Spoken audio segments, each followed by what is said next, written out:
Okay, guys. Hello. Good Hi, evening. Hello. everybody. Good evening. Hello. Hi, everyone. Hi, everybody. Welcome to Arts Talk PH and welcome to Brush with Artists. We are on season 2, episode 3, entitled Art and Design.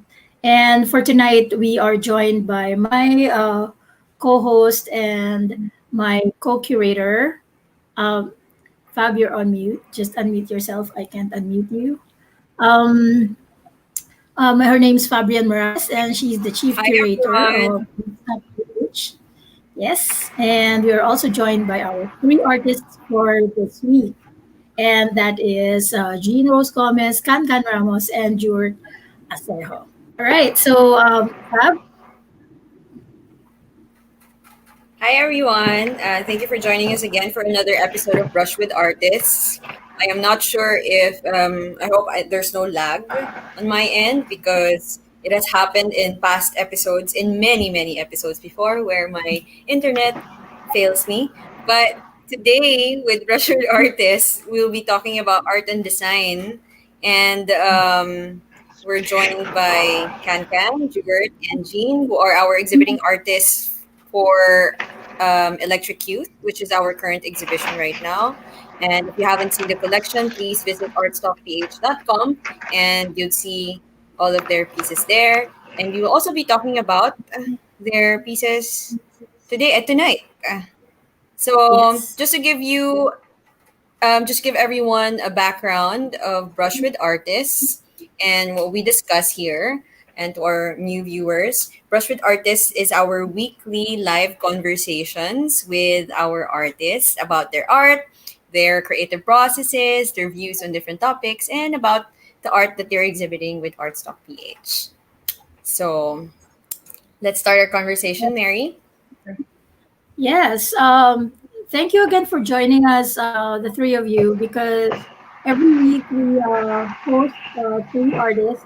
We invite three artists at least to join us in this show.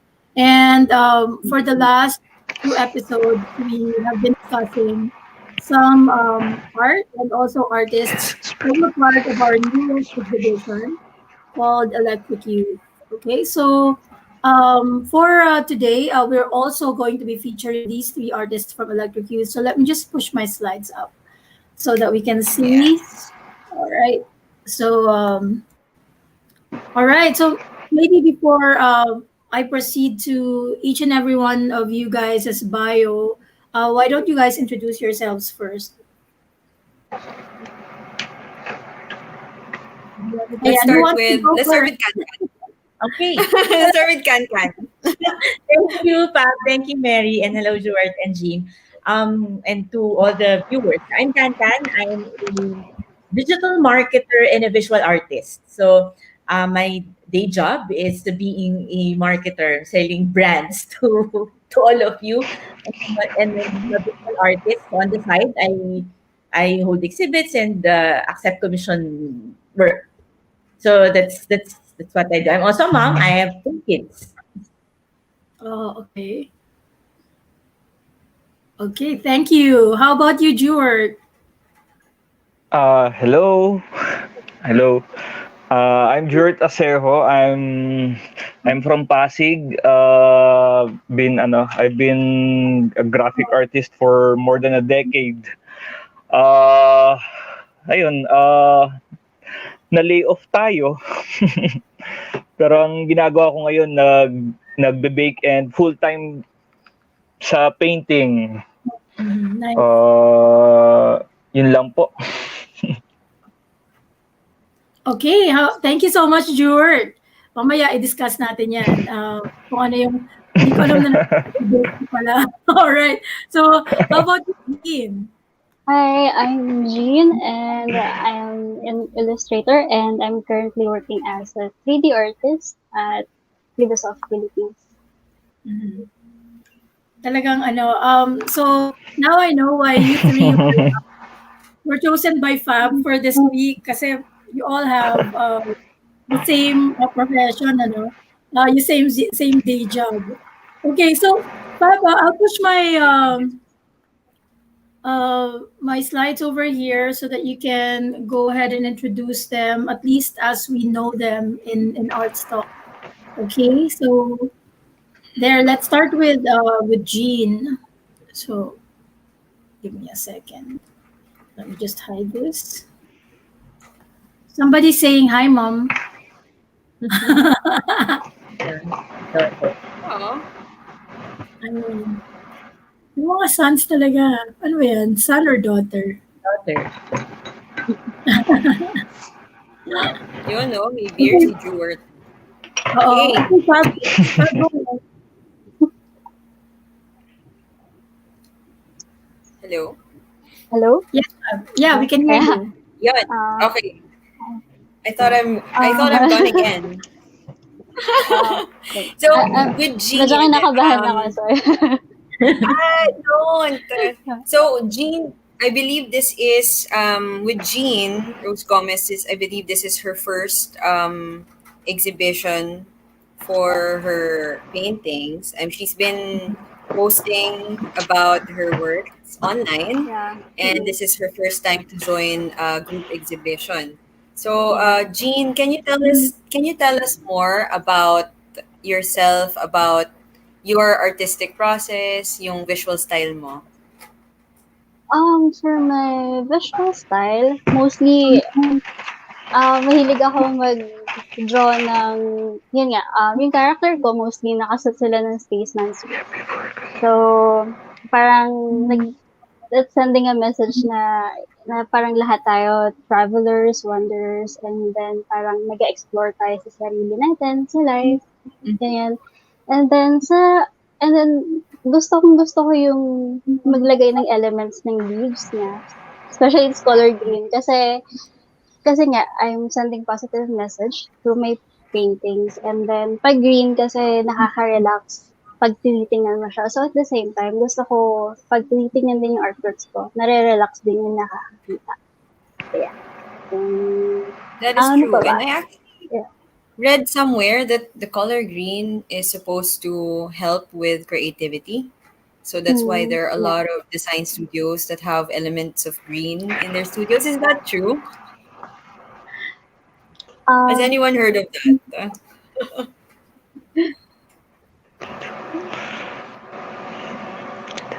hello? Right. Hello? Hello? Totoo ba yun? Yes. Ano yun, that So, elements and of green are yeah, gustong-gusto kong paglagay ng elements of green kasi nga, sobrang relaxing siya sa mata. And at the same time, ang positive ng vibes na binibigay sa kanya, nasasend Mm. na message sa tao and very calm. Also, mahilig akong maglagay ng intricate na details.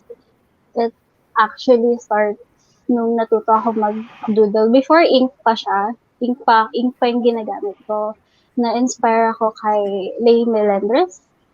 And then na-expire ako sunod kay Kirby Rosales. So, sila yung mga naging inspirations ko through my art journey. So, parang mahilig din ako mag-fill up ng mga empty spaces sa artworks. Parang hindi ako nakokontento pagka may nakikita akong empty spaces sa artworks. Mm-mm. Yan, yeah. So, parang, kaya sinasabi ng iba, parang ang tiyaga mo, ang patience mo, parang the more kasi na naglalagay ako ng details, the more na mas nare-relax din ako. And it's a way din para, alam mo yun, parang escape to reality, kung ano yung mga nangyayari around us, mga ganun. So, Mm-mm. yeah. So how, Jean, how does your um design career affect or influence your paintings or your art? Oh, sa work kasi it's really different kasi mas technical sa work and then traditional Mm-mm. mostly sa artworks. But kung ano yung nakaka-influence is patience. Sa work ko, you need a lot of patience and nakakatulong din siya sa personal works ko na matapos ko yung artworks ko. And I mean, sa work kasi sobrang challenging din. Same as na-challenge ko din yung sarili ko pagdating sa mga personal artworks ko. So, ganun. And also pagdating sa time management din.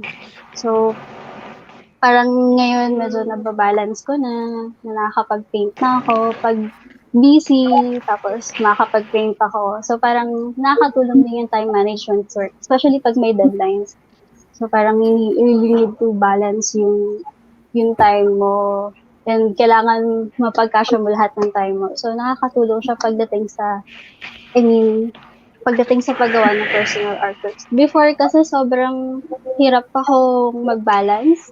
Like, parang pag nasa work ako, Time parang iniisip, management. yeah, pag nasa work ako, parang iniisip ko, gusto ko nang mag-paint, ganyan, gano'n. Parang ayoko na mag-work, ganyan. Tapos, parang dumating na ako sa point na natutunan ko na mag-manage ng time. And then, so Mm-mm. ayun, pagka-rest, magsa-sketch ako kahit saglit, pagpe-paint ako, parang gano'n. Parang ngayon, alam ko na yung priority ko, pag work, work, and then pag personal artworks, personal artworks. So, I think gano'n nakakapag-influence sa isa't isa. Mostly. Nice. Thank you, Jean. Thank you. I think it's also applicable to the three of them, where I think there people have this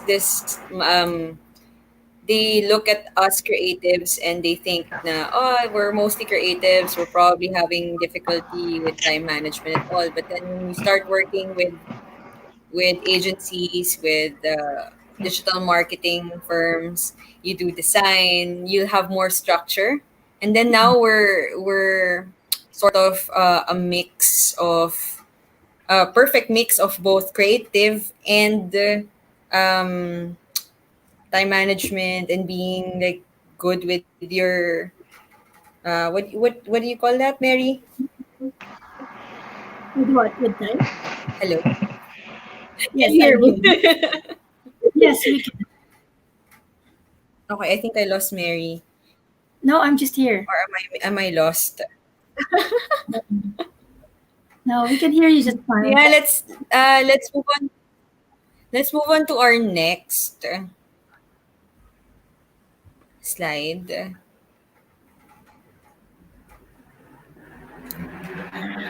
Hello. Here. Hello. Yes. Okay. So Yan. as I mentioned earlier, I'm Kankan. I'm an advertising professional and I'm an artist. So in this collection, I try to change the color palette for the past months, years. I've been doing my color palette is mostly on blues and greens. Mm-hmm. And during the past 5 years, I've been experimenting on abstraction. But I'm into nudes, portraits. But I also do that once in a while. Mm-mm. So I guess siguro when you're an artist, you want to try different things. You want to try different mediums as well. And for me, kasi this specifically for this exhibit, parang I felt that I need to change the color palette that I'm used to. Parang it's also parang it's timely also during this pandemic na parang I'm in an advertising, specifically digital marketing, and I usually talk to brands, to companies, and like yung sinasabi, you need to pivot, you need to really change your mindset and how you run your company.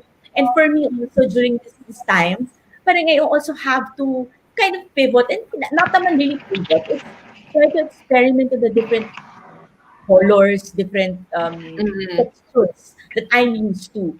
So this triptych, it's a 18 inches diameter. It's uh, circle triptych, so 3 pieces, using very bright colors. When I was doing it, my daughter, I have an 8-year-old daughter, tuwang-tuwa siya kasi, Mom, this color is so bright. It's so happy. Sabi ko, okay, ano ko yan number one critic ko yung daughter ko. Critic. It was really, parang fulfilling for me that my daughter really liked the colors that I chose. So yun, Mm-hmm. and then siguro my process, magkaiba kami ni Jean kasi si Jean parang work, art. Parang ako kasi, parang for me, it's a combination of everything that I do. Especially during this quarantine, di ba? We're all working from home. Parang Yes. walang, okay, morning, work ka lang ha. Afternoon, art ka. Or in between, parent ka. So parang for me, I jump into one activity to the other. Parang kasi feeling ko, it kind of balances you, di ba? Parang, as you Mm-hmm. mentioned, advertising. In advertising, I'm not an artist. I'm not a graphic designer. I'm more into strategy. I'm more into content. So, parang feeling ko, all of these three things, being an advertiser, an artist, and a mom, parang it balances me. So, parang sa akin, walang delineation.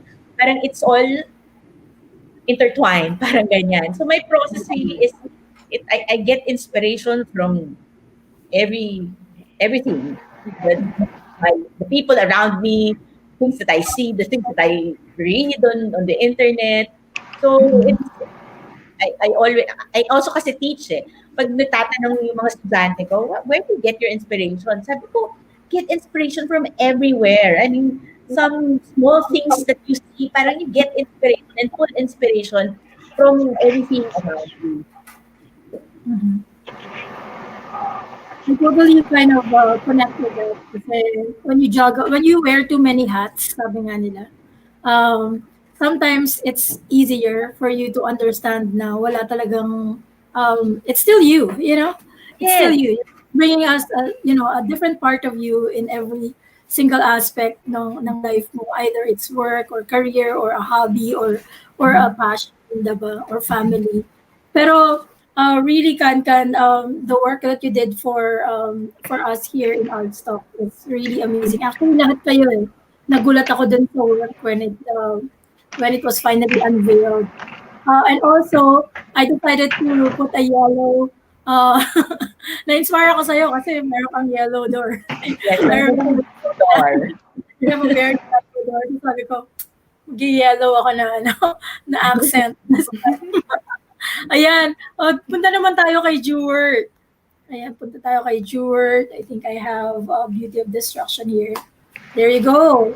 Ayan. Hello, Juert. Hello. Hi everyone. Ayan. I'm sorry, ano po yung question? Oo, Inspiration? parang, oo. Siguro, siguro tell us a bit more lang about you, kung ano yung, right now, di ba may sinabi ka kanina about going full-time painting plus Okay. baking. So, Okay po. oo talaga. Um, siguro meron na akong 16 years sa agency, iba't ibang agency, tsaka sa corporate.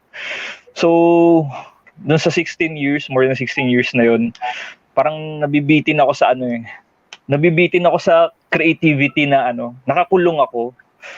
Kaya ako na naramdaman yung gutom na mag-paint. Dati naman talaga ako nagpa-paint din. Pero yung mag full-time mag-paint, parang doon ko naramdaman eh. So yun, inspiration ko, change. Gusto ko ng change. Ayoko na ng mga flat na print out. Ayoko na nung creativity ko nasa flat na surface na ang idea galing sa client. Parang hindi yun yung hindi yun yung puso ko eh. Wala doon yung puso ko. Kaya ako napunta nga kaya naging ganyan yung estilo ko. Sa actual kasi yan eh. Ang daming makakapal na layers. And okay naman, nag-e-enjoy naman ako. Kumikita naman ako sa gusto ko. Yun. Yun po. And sa baking, para maka-cope sa sa lockdown, nagbe-bake ako ng brownies. Kala ko may sourdough ka na Sana rin. mapadalhan ko kayo. Yes. Mamaya papadala ko sa yung address ko. Hindi ko tatanggihan yan. Brownies pala. Hindi ako tumatanggi sa brownies, guys. Ayan. So, now let's move on to some of the art that you guys have. And here I do know that let's go back to Jeanne's work called Self-Discovery. And gaya nga na sabi niya kanina, yung style niya is yung mga subjects na naka-space suit. Actually, hindi ko akalain naka-space suit siya. Yes. Nakita ko pa naka-space suit niya. Alright. So, Jean, tell us a bit more about Yes. self-discovery. Self-discovery, actually, inspired din siya kasi nung ginagawa ko siya, yun din yung first time na nag-try ako ng gouache. So, parang, dun ko rin yun nakuha, self-discovery na kaya ko palang gumamit ng gouache. Kasi parang dati, sobrang nililimit ko lang yung sarili ko sa ink. Tapos, parang ang tagal ko nag-transition to watercolor. Tapos, parang sabi ko, nung gagawa na ako ng painting for art stock, sabi ko, why not? Try ko mag-gouache. So, parang, isa din yun sa mga dahilan kung bakit self-discovery. And also, this one, itong artwork na to, parang it deliver a message na parang, I mean, lahat tayo, parang, I mean, may mga bagay pa tayong kailangan ma-discover sa sarili natin. Like, for example, ito din, first time ko rin magsalita live, so self-discovery din na na-overcome ko siya, na kaya ko pala magsalita ng live. So, medyo kinakabahan ako. So, inspired din yun doon. And also, sa self-discovery, it's more like, alam mo yung parang nagre-reflect ka sa sarili mo. Na parang, nagawa ko pala to, na-overcome ko pala to. And ang sarap sa feeling na na-overcome mo siya. I mean, na nakita mo nagkaroon ka ng progress sa sarili mo and na-improve mo yung sarili mo. So, nung ginagawa ko siya, nagre-reflect din ako kung ano ba yung mga bagay na na-improve ko sa sarili ko. Kung ano yung naging progress ko. So, parang nung ginagawa ko siya, parang yung feeling na nilagay ko dyan is more on positive, na parang ang sarap, ang saya sa feeling na nag-grow ka. So, yun yung, parang, yun yung more inspired dun sa selfless living. Na parang, just keep going every day. And as long as, para sa akin, as long as bumabangon ka and you do something for yourself. Ayan. Meron akong tanong sa'yo. Isang tanong lang. I do have, a while ago, you were saying that you don't stop until you've filled out every inch ng painting. Kumbaga, gusto mo filled out siya. Tama. Kailan ka tumitigil? Kailan mo alam na dapat tumigil ka na?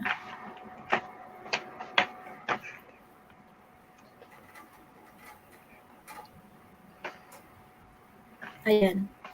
Nawala siya. Jean, nawala ba si Jean? I think nawala si Jean. Oo, sige. Move on tayo. Okay. Ayan. Maya-mayang konti pag nakita natin ulit si Jean. Yes. Sa pagbabalik ni Jean, sasagutin niya yung tanong ko. Ayan. Ayan, punta lang muna tayo kay Kankan. Kasi, for those people who saw kanina, that was the detail, yung background ng work ni Kankan a while ago. That's the detail of her triptych. So, right now, we have, give me a second. Ayan, this is, tanggalin ko muna yung aking banner. There. So, this is Energy Warrior. So, guys, when we say it's a triptych, that means it's a three round paintings. Ayan. Kasi masipag si Kankan. Sabi niya, hindi ako gagawa ng isa, gagawa ko 3. Inspired ako eh. Inspired ako sa Inspired. Ayan, Kankan was telling us kanina na this was kind of a break from your usual colors, ano. Actually, Yeah. parang when I was seeing it before, I thought about Superman kasi very Superman yung colors niya. But it's just me, di ba? But it's just me. Tell us a bit more about how you came up with it and why did you decide to make 3? Mhm. Okay, actually, okay, why did I use this? Parang sabi ko, every time I think.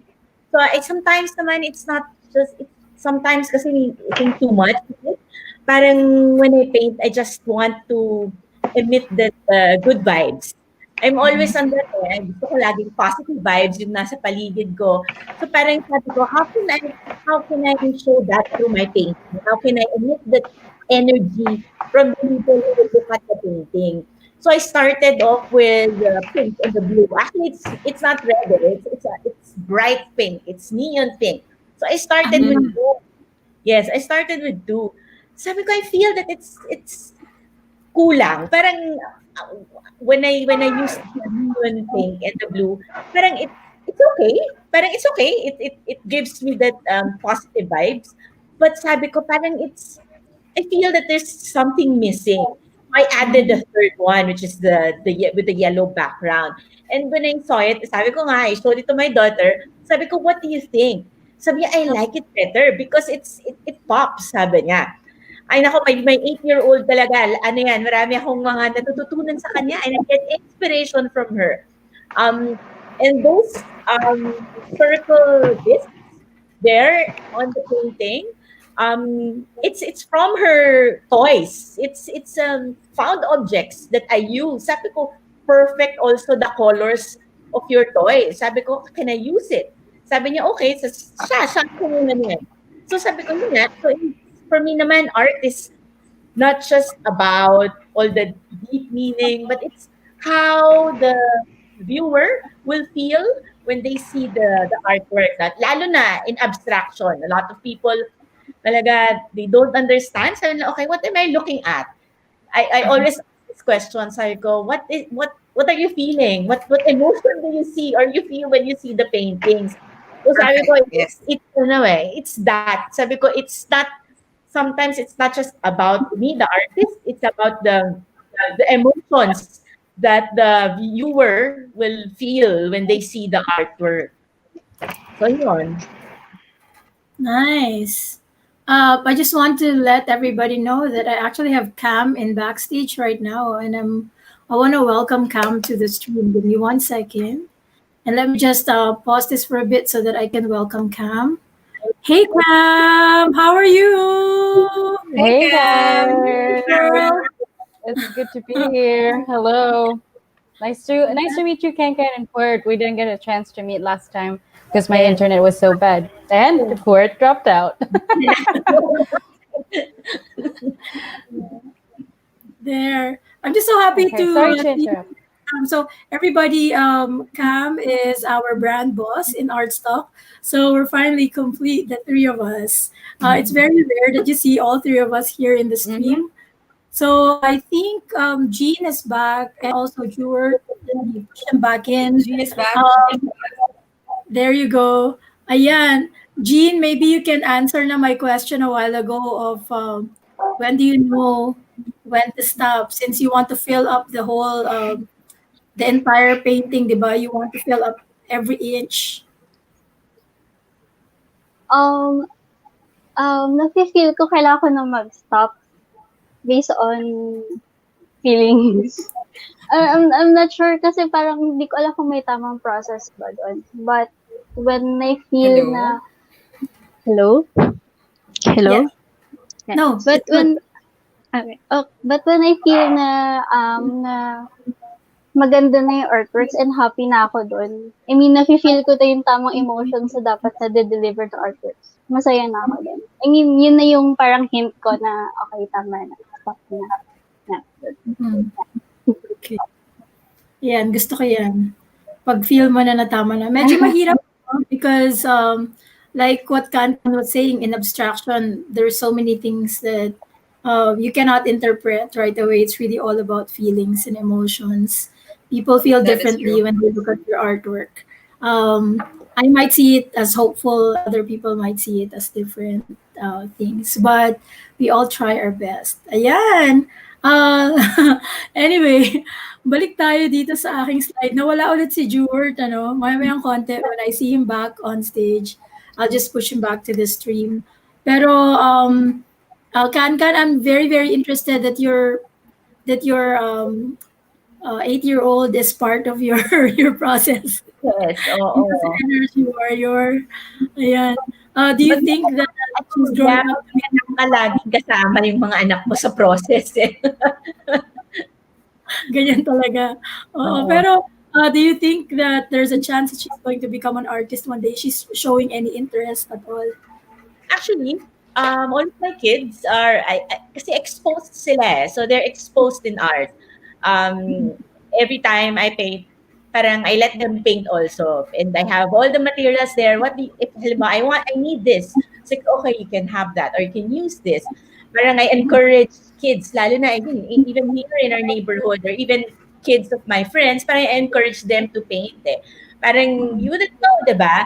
So yes, my three kids are all, actually, yung second ko, ano yan, watercolor, digital, and of course, yung 8-year-old experimenting on different stuff. Sabi ko, ano siya, sculpture ata eh, mahilig magbuo ng mga bagay.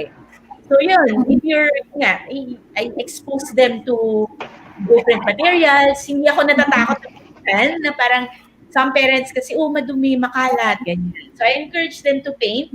I let them use my art materials. I let them use my brushes para expose sila. If they like it, good. If not, if they want something else, okay lang. I like that. I do remember that one of the things that I encourage people to do, and for those who have been watching Brush with Artists from the beginning, you guys know that I teach teachers technology, and one of the things that I actually tell people is that you have to think like an artist as well. You have to make sure that you are Mhm. unafraid to make mistakes. You're unafraid to experiment and to just delve in there because that's how you solve problems. So yeah, I love that you're doing that with your kids. Really inspiring. So for those of you who are watching, ayan, some nugget of wisdom there. So I've got Vicky here, by the way, showing her support for Jean. There. Diba? So, andito na si Juert. Yay! Juert, umami yun I've got here the beauty of destruction number 49 na in our electric youth, sinabihan tayo ni Juert na hindi nga na alam kung pang ilang number na dapat. Kasi mahirap nang i-number yung mga gawain. Yeah. Di ba? But, yeah, so this one is, I'm interested in it because Juert, pati yung frame ba, may pinta? Or is this just rendering? Yes. Mm-mm. Yes. Ano siya, may paint, may all paint din. Ang reason ko doon, parang nalilimitahan ako sa nalilimitahan ako sa frame. Pero kailangan ko magpakita ng frame. So, kailangan ko mag-meet sa gitna. Pipinturahan ko yung frame. Pero yung shadows ng frame, siya yung magsasabi na merong frame. Yeah. Sorry na. I like that. Di ba? And then, nung una na-confuse ako and then na-realize ko this was oil on wood.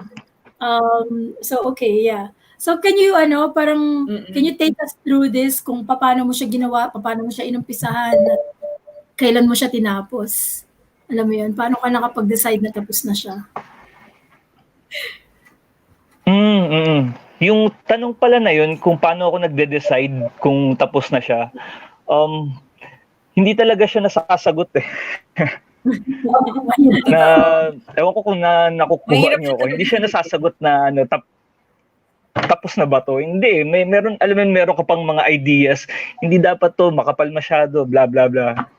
So parang kung kailan bilhin, doon na lang siya natatapos. Kung kailan i-submit. 'Di ba? So does that mean yung nung week na parang okay, deadline na, ito na yung deadline ng electric youth, tsaka mo lang sinabing okay na, tatama na. Oo, may part na ganun. Tatanggapin na kaya to? Naibigay ko na ba yung lahat? Parang ganun. Pero pag ganun, kinoconsult ko naman yung mga ibang tao. Sa tingin mo ba consistent na to sa ibang gawa ko? Yung energy, yung effort? Okay naman. Sabi nila, pwede na. Yung texture. Sa process ko, yeah, go ahead. no, sa process ko may ganun talaga eh. Kailangan ko i-consult yung ibang tao. Pag baka masyado na akong nagfo-focus sa texture, baka merong part na merong mas malaking part na nami-miss ko. So yun, si Mrs. tinatanong ko, okay naman. Pero may mga times din na na nabibitin pa siya. Nabibitin ibig sabihin hindi pa to eh, hindi pa, meron pang mas magandang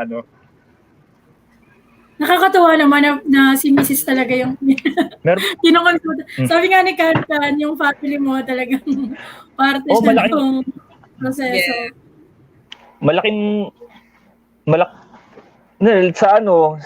Sa ibang artist din naman, mga graphic artist, kailangan din ng ibang titingin na gigets nyo. Kailangan din makarinig ka ng ibang, makakita rin ng ibang baka masyado ka ng kinukuha nito, hindi mo na nababalanse.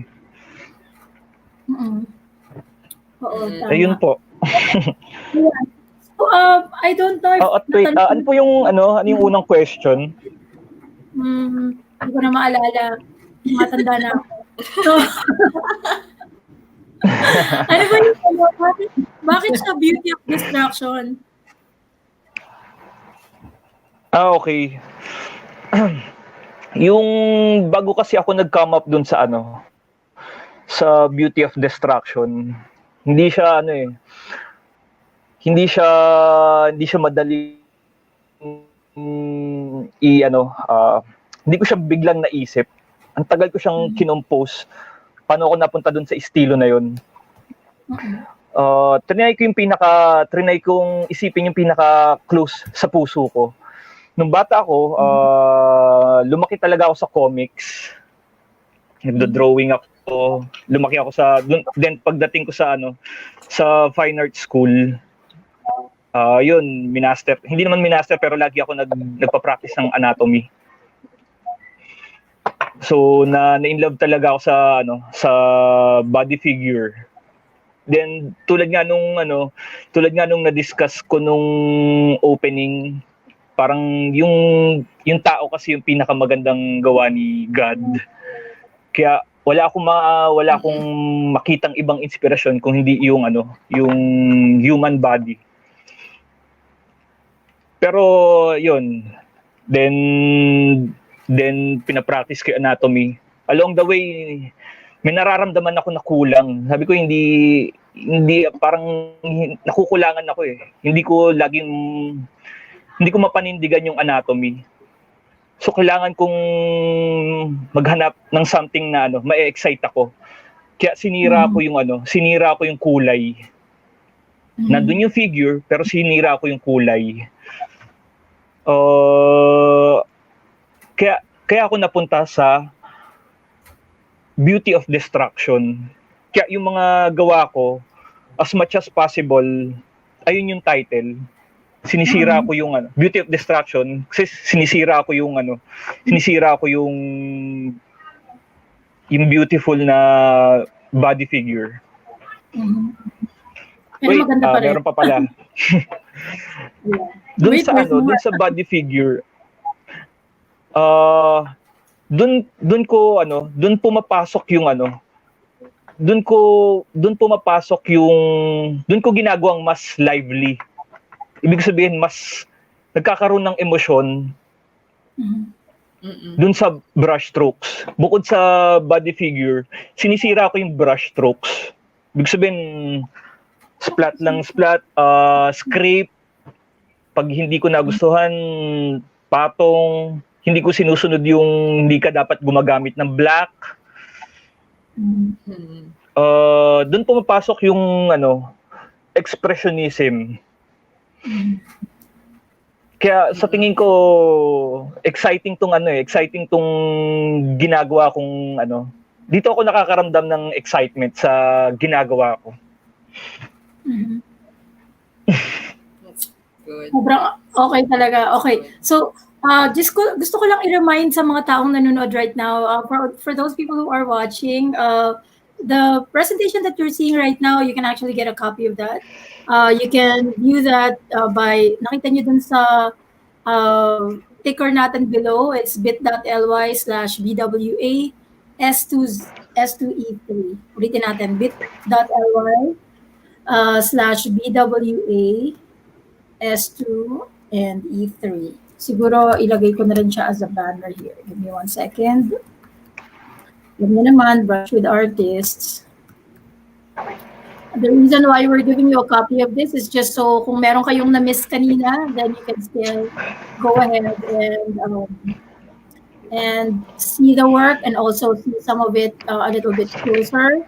So yan yung link to our prezo for tonight. So that's bit.ly/BWAS2E3. Ayan, tatanggalin ko muna to right now so that we can spend the last few minutes of this broadcast just talking about other things. Ayan, so ito lang ang gusto kong i-link right now. Fabi did say that this was a group of designers, tama, graphic designers, Advertising professionals. Palagay niyo nakaka-affect yung trabaho niyo dito sa type of work that you do? Yung, kasi di ba sabi mga Kankan, strategy ka mostly. So, hindi mo masyadong nakakita yung demarcation, kumbaga, ng work tsaka ng art.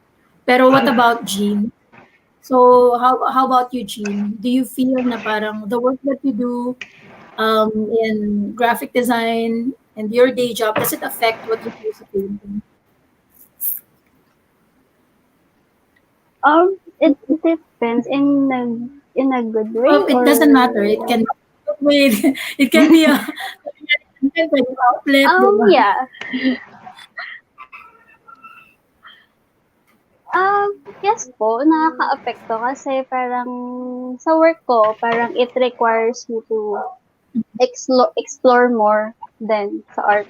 And yun din, yung nakaka-impluwensya sa paintings ko kasi right now, nag-explore na rin ako. So, parang recently, nagtatry ako mag-acrylic. So, yun. So, parang yung exploration, yun yung parang Mm. nakaka-impluwensya sa isa't Do you isa. think magbabago pa siya?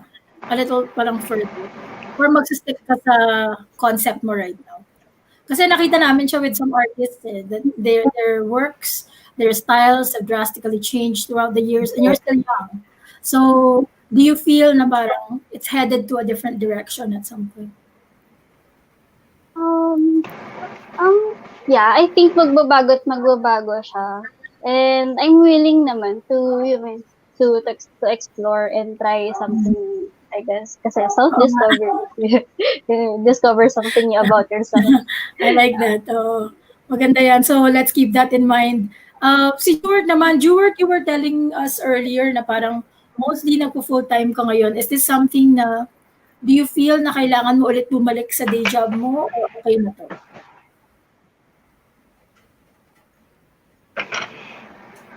For now. Sorry, naglalag po. Paulit ng question.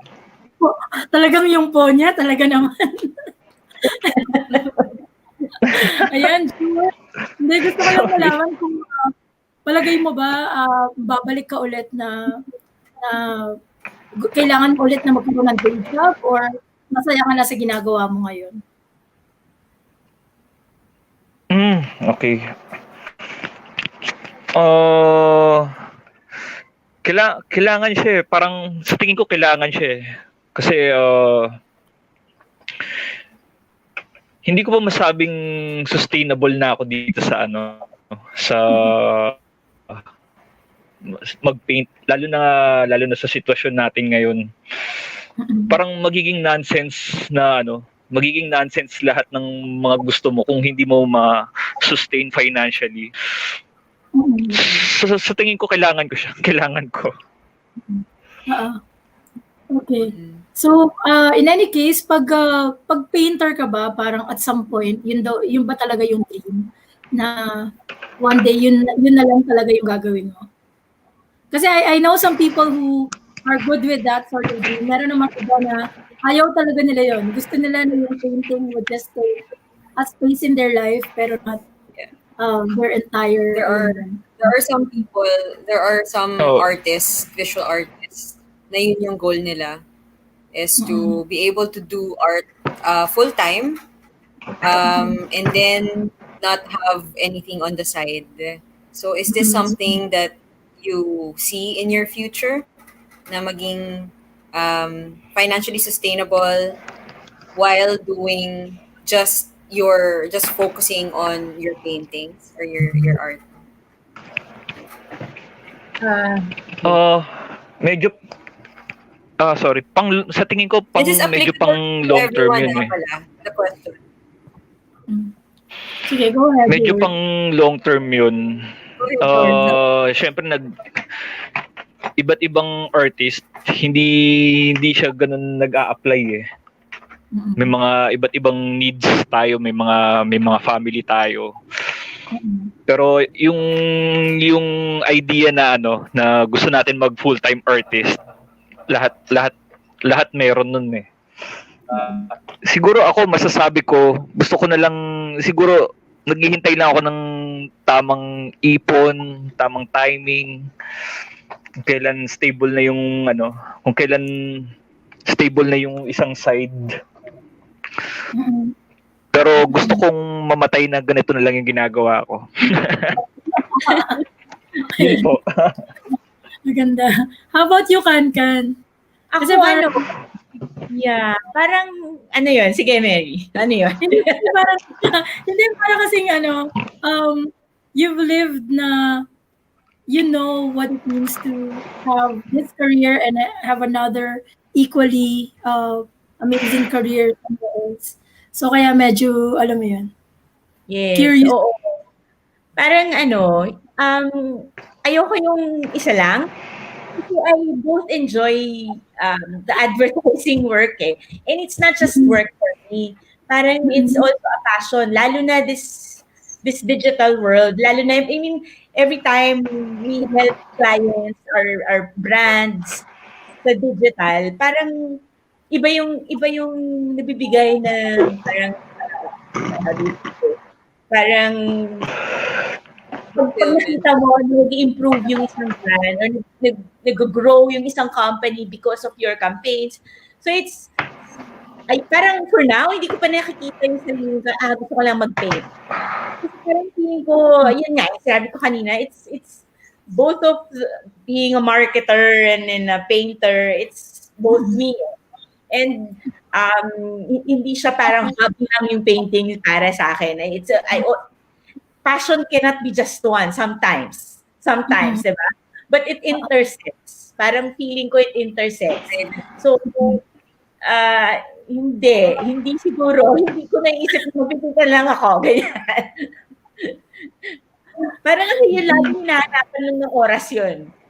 So, hindi ko siya naiisip na yun lang ang gagawin ko pagtanda ko. Siguro pag hindi na ako pwedeng mag-present sa client, diba? Hindi na ako kayang gumawa ng mga presentation or makapag-come up with new ideas in advertising. Saka siguro hindi na ako magtrabaho sa advertising.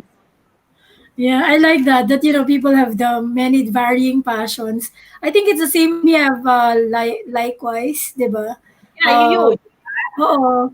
Parang nade-divide ko din yung mind ko into different spaces. And also, pero hindi ko rin nakikita yung sarili ko just doing one thing. I do like that all of these things have a similarity.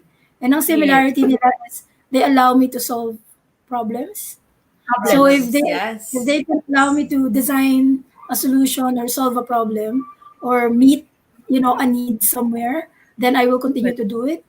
Parang ganun. And then when I'm done, pag palagi ko nagawa ko na yung kaya kong gawin sa industry na yun, mag-move on ako. And I've always been that way. That's why sobrang varied din siguro. Kay Jeanne naman, Jeanne is, again, sabi ko nga kanina, still quite young, no? Ayan, si Jeanne, pwede ko pang I'm okay with Jeanne ko saying po. Pero Juert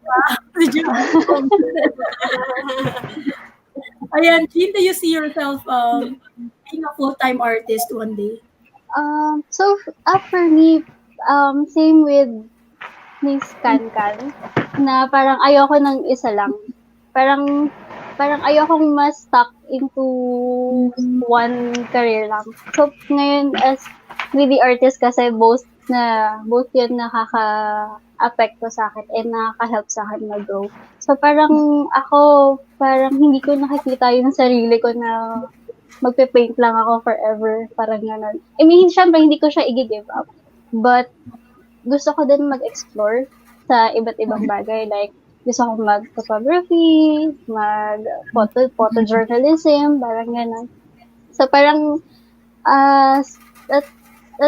as the time pass by, parang gusto ko din i-explore yung sarili ko into different things. Kasi para kasi sa akin, if magsa-stuck lang ako into one place, parang feeling ko sobrang limited lang yung environment ko. Parang feeling ko limited lang yung may improve ko sa sarili ko. While pag nag-try ako ng other things, parang mas lalaki pa yung pwede kong malaman and pwede kong ma-share din sa ibang tao. So, para sa akin yung gano'n. So, hindi ko nakikita na forever full painting lang, gano'n. Ikaw, Fab, one day ba, do you see yourself going back to art? Siyempre si Fab, tinanong ko din. Sorry? Do you see yourself going creating back art again? Yeah. To being an artist. Yes, I would say so, yeah. Because it's really a part of my life. Art runs in my blood. So I think in the future, yes, definitely would explore creating art again. Plus curating, definitely. But yeah. But probably not in the near future. But yes, it's in the timeline. Ako naman in the near future. How about you? Ako in the near future, I want to paint go. a lot more. I used to paint when I was a kid. Parang gaya ng ginagawa ni Kankan na sa mga anak niya. My mom used to do the same with me. It was the only time when she wasn't judgmental. Because I was into science. I was into science and math. So very sciencey, mathematics, alam mo yun, English, literature.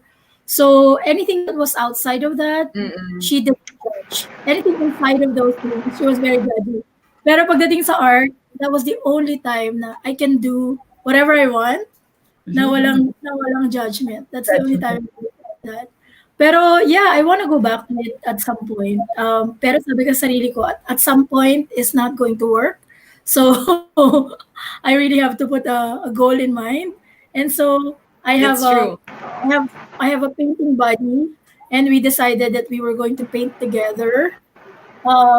We're in different places, pero we decided to just set like this time, and we're going to paint together. So the first thing I have to do is to buy materials because I don't have any. So hindi ako na advice sa inyo That's at some true. point in the future.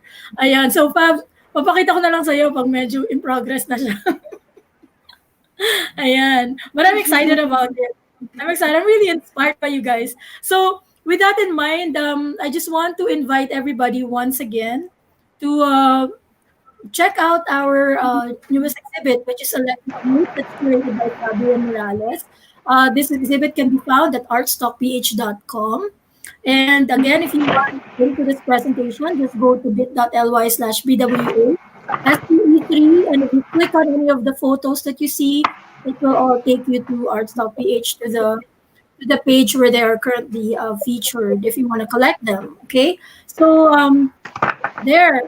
So for that, I just would like to thank Kankan, Juert, and Jean again for joining us tonight in our episode. And of course, Fab, as always, kami yung mga pillars dito, linggo-linggo. Ayan, and for all our viewers, thank you again for and we hope to see you again Yes, next. and yeah, join us again next week. We'll be discussing nature and music. So stay Yeah. tuned for that. And also we do live unfiltered one-on-one conversations with artists also on Instagram. So if you are on Instagram, please head on to Instagram. That's at artstockph and check all the details there. Yeah, Yes. that's it. All right. Thank you again, everybody. Good night. Good night. Thank you.